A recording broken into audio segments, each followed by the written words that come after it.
It all started as a fun adventure, a joyful ride, as passengers of the Mr. Big hot air balloon soared over New Zealand's northeast Wellington region. As scary as it sounds to be in an open basket at a height of up to 3,000 feet, the thrill of floating through the air as the birds pass by beats any fears. Indeed, everything seemed perfect after the balloon lifted off from Carterton that early morning on January 7, 2012. The skies were clear and the landscape was stunning. Passengers inside the balloon had all the reasons to enjoy the ride. No one was expecting the end of the flight would turn into an aviation disaster. Emergency cars and members of passengers' families surrounded the small field where the balloon was supposed to land. In the middle of the field, bounded by a police tape, on the ground stood the remains of the balloon, and around it, the bodies of passengers and the pilot lay strewn, burned beyond recognition. The ride of a lifetime turned into a nightmarish tragedy. Riding a hot air balloon is not as dangerous as one might think. According to the Aviation Accident Database, it is one of the safest forms of air travel. There are very few crashes involving balloons, far less than any other means of transportation. The statistics show a higher chance of being injured while traveling by car. That is because balloons fly only when the skies are clear and the winds are good. Commercial hot air balloons such as Mr. Big often take tours within 2 hours of sunrise or sunset, during which times the winds are calmest. Calm winds are necessary for balloon pilots to use for steering, as they have no other means to control the aircraft. Flying a balloon in turbulent weather is practically impossible. The weather was perfect on January 7, 2012, the day of the accident. Yet, the balloon crashed and left 11 people dead. No matter how safe it is, a pilot can make a hot air balloon ride quite dangerous. The pilot in charge of Mr. Big was local Lance Hopping. Hopping was an experienced 53-year-old pilot with over 1,000 hours of commercial ballooning. His colleagues described him as very safety conscious. He was engaged as a safety manager of the popular event Balloons over Wairarapa. His portfolio hardly made him likely to crash a balloon. The balloon he was flying, a Cameron A210 model, registered ZK-XXF, was in good condition. The envelope was produced in 1997, and the basket and burner system in 1989. Despite the long service, the balloon and its parts were maintained properly and passed regular safety inspections. There was absolutely nothing wrong with it. With an experienced pilot such as Hopping and the balloon in neat condition, the Carterton crash sounds like an unusual scenario. So, how did it happen? The accident occurred in the Wairarapa region, some 50 miles northeast of New Zealand's capital, Wellington. The area is one of the most popular for ballooning because of its beautiful landscape. January is a month of summer in New Zealand, the best period to fly in a hot air balloon. Before the flight, as usual, the crew prepared the balloon and checked the weather. The pilot himself also made sure everything was all right.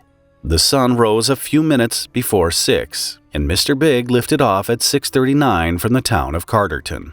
There were 10 passengers and the pilot inside, a full basket capacity. All passengers were from the Wellington area, 2 husband and wife couples, 2 couples, and 2 cousins. Shortly after the liftoff, the crew on the ground contacted the pilot informing him the liftoff site was clear. Hopping responded to the call and reported everything was in perfect order.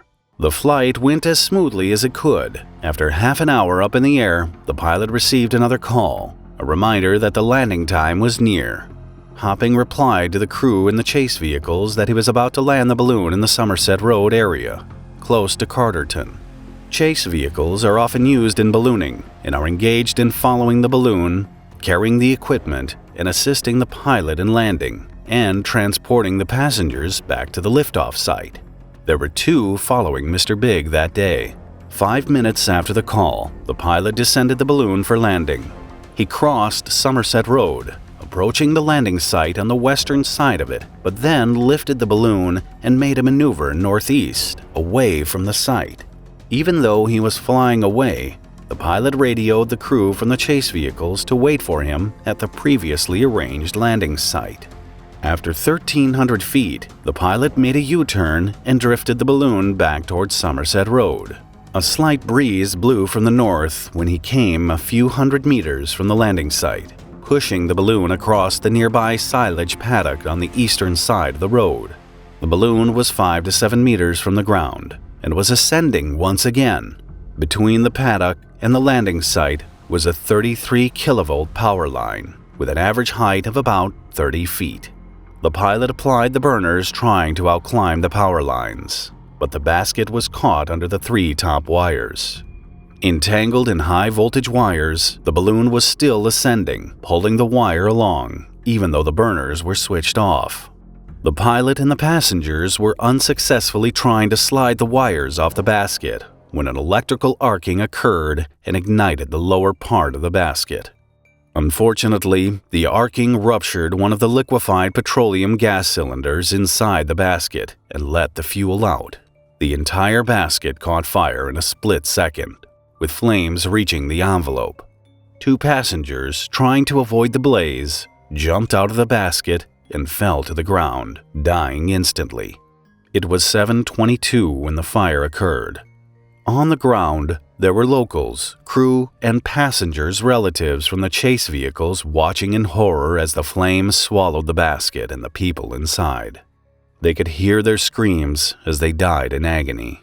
The balloon was still ascending, pulling the wires along to the height of 65 feet above the ground.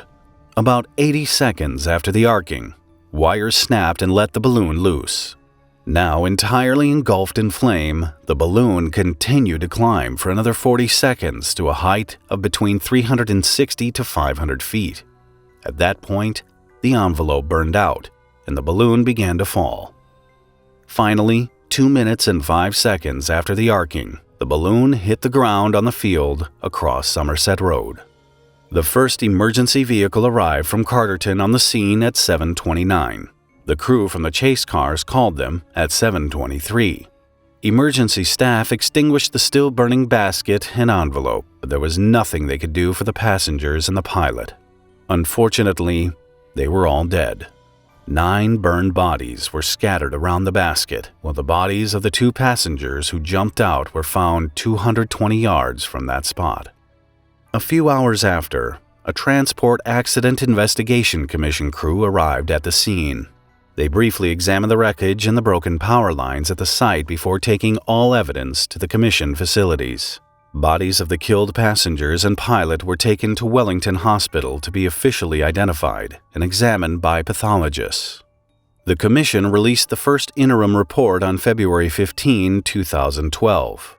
A more detailed final report was approved for publication a year and a half later, in October of 2013.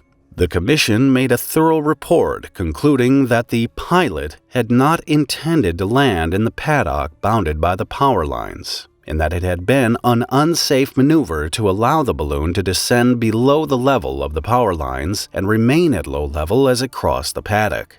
They also pointed out that when the collision with the power line became unavoidable, the pilot should have followed the balloon manufacturer's advice and rapidly descended his balloon instead of making it climb. Had he done so, the balloon occupants would have had a better chance of survival.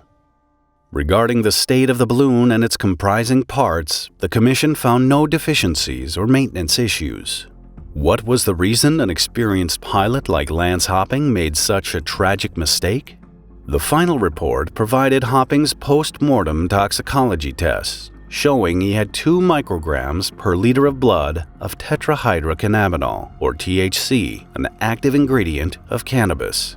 This level of THC in the pilot's blood implied that he had used cannabis recently and that he was a long-term user.